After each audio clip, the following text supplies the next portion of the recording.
Salut cinquième. Alors, je vous propose une correction de l'activité qui était à faire pour aujourd'hui sur l'électrisation. L'information importante, hein, c'est celle qui va nous être utile sur tout ce travail, c'est être capable d'identifier les deux situations d'électrisation, à savoir, donc on l'avait vu sur la prise, toucher la borne active et la borne passive, hein, si je reprends le petit schéma qui est là. La borne active, c'est celle par où arrive le courant, donc c'est celle qui est la borne dangereuse, et la borne passive, donc c'est l'autre qui se trouve à côté. Si par un objet métallique ou directement avec les mains on relie les deux, il y a une électrisation. Et l'autre situation d'électrisation, c'est quand on relie la borne active et le sol. Dans les deux cas, en fait, le courant passe dans votre corps pour rejoindre soit le sol, soit la borne passive. Ça, c'est vraiment la notion clé. C'est celle qu'il fallait absolument avoir assimilée pour pouvoir réussir l'exercice que vous aviez pour aujourd'hui. Donc je reprends très vite, on l'avait vu dans cette situation-là, le petit bonhomme touche la borne active, touche la borne passive, comme je l'avais fait sur le petit schéma, le courant peut circuler, donc là il est électrisé. La deuxième situation, il touche la borne active, mais il ne touche pas la borne passive, et il n'est pas directement sur le sol parce qu'il y a un petit tabouret isolant. Donc dans ce cas-là, il n'est pas électrisé, le courant préfère rester dans le circuit principal, c'est plus facile pour lui. Alors, si on prend donc les quatre autres situations que vous aviez à travailler, dans cette situation, on voit que le bonhomme touche la phase, donc la borne active, là où il y a le courant, donc effectivement c'est la borne qui est dangereuse, et on voit qu'il est relié au sol. Donc là, clairement, on est dans une situation d'électrisation. Donc, moi, la correction que je vous propose, voilà, il touche la borne active et la terre, le courant peut circuler dans son corps, on pourrait rajouter, donc il est électrisé. Dans vos travaux, que ce soit en classe ou en ligne, certains m'ont dit, il ne touche pas la borne passive. Ben, justement, à la limite, comme il ne la touche pas, ça, c'est pas ce qui, justement, vous permet de conclure, hein. L'élément clé, c'est relier la borne active et la terre. Donc, le fait qu'il ne fasse pas quelque chose, c'est alors, c'est pas sanctionnable, mais c'est une perte de temps, clairement, dans votre raisonnement, parce que ça ne vous apporte rien. La quatrième situation, donc là, si on regarde bien, ce schéma-là désigne en fait un interrupteur. On fera de l'électricité à partir de la semaine prochaine, si tout va bien.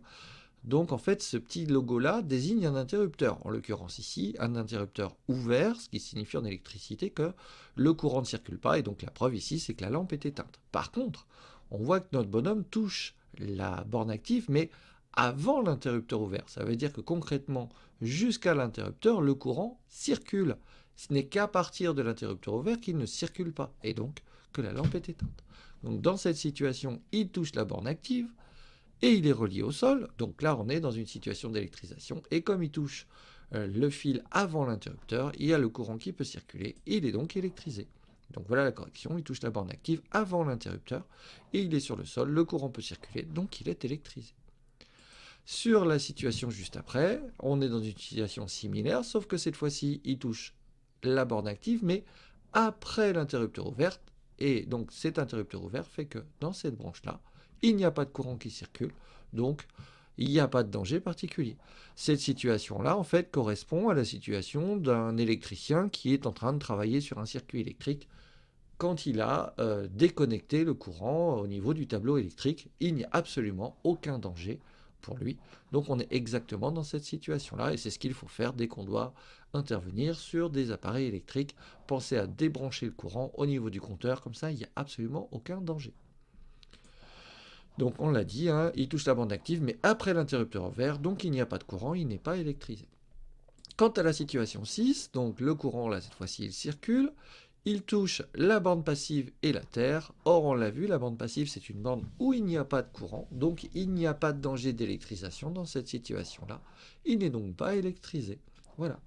Donc il touche la terre et la bande passive où il n'y a pas de courant, il n'est pas électrisé. Donc le bilan reprend les deux définitions d'électrisation, donc le passage du courant électrique dans le corps humain, l'électrocution, donc le décès provoqué par un courant électrique, et donc le bilan, le fait que le corps humain peut conduire le courant électrique, et donc il est important de prendre des précautions quand on travaille sur des appareils, et que pour éviter l'électrisation, il ne faut jamais relier les deux bornes d'une prise électrique, et la borne active et la terre. Comme on ne sait jamais laquelle de la prise est la borne active de la borne passive, clairement, on évite de relier et de s'amuser avec les bornes de la prise. Ça, je pense que c'est une règle que l'on vous dit depuis tout petit et c'est quelque chose qui, je pense maintenant, est parfaitement compris. Si ça vous est déjà arrivé d'être électrisé, vous avez compris que c'est suffisamment désagréable pour éviter d'y retourner.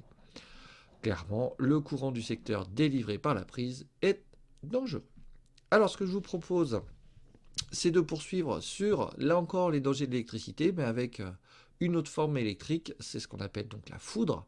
Vous en aviez parlé quand on avait lancé la leçon.